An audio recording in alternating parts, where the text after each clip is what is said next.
रिमशा के ससुरालियों ने रिमशा को कत्ल कर दिया। मुतासरा फैमिली इंसाफ के लिए दर बदर की ठोकरें खाने पर मजबूर। रिमशा नामी खातून को मुबैना तौर पर इसके ससुरालियों ने बेदर्दी से कत्ल कर दिया, जिसके बाद मुतासरा खानदान शदीद गम और कर्ब में मुब्तला है। अहले खाना का कहना है कि वाक़े के बावजूद अब तक इन्हें इंसाफ नहीं मिला और वह दर बदर इंसाफ के लिए भटकने पर मजबूर हैं।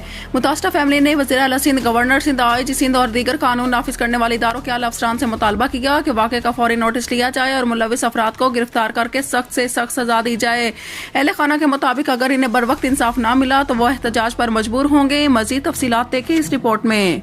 रिमशा को उनके फैमिली जो है, उनका जो शोर है और उनके मज़ीद जो रिश्तेदार हैं उनको कत्ल कर देते हैं। ताहर अब तक जो है मुतासरा फैमिलीज़ को इंसाफ ना मिल सका।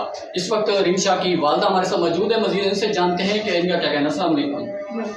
अच्छा, ये बताइएगा कि ये वाक़या कैसे पेश आया। हमने सुना है कि आपको वहाँ से कॉल आती है आपकी बेटी की, वो आप उसकी कॉल पे आप वहाँ जाते हैं, फिर उसके बाद आपके दामाद का नंबर बंद हो जाता है। ये कैसे वाक़या पेश आया?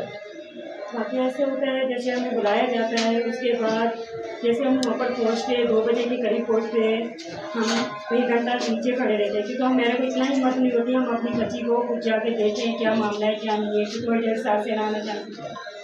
बच्ची को मिलने नहीं देते थे, बच्चों को नहीं मिलने देते और अपनी मर्जी से बात करनी होती थी करनी। अच्छा, ये बताइएगा मुझे कि ये रिमशा की जो शादी हुई थी, कितने साल की उम्र इनकी शादी हुई थी और कितने बच्चे थे इनके?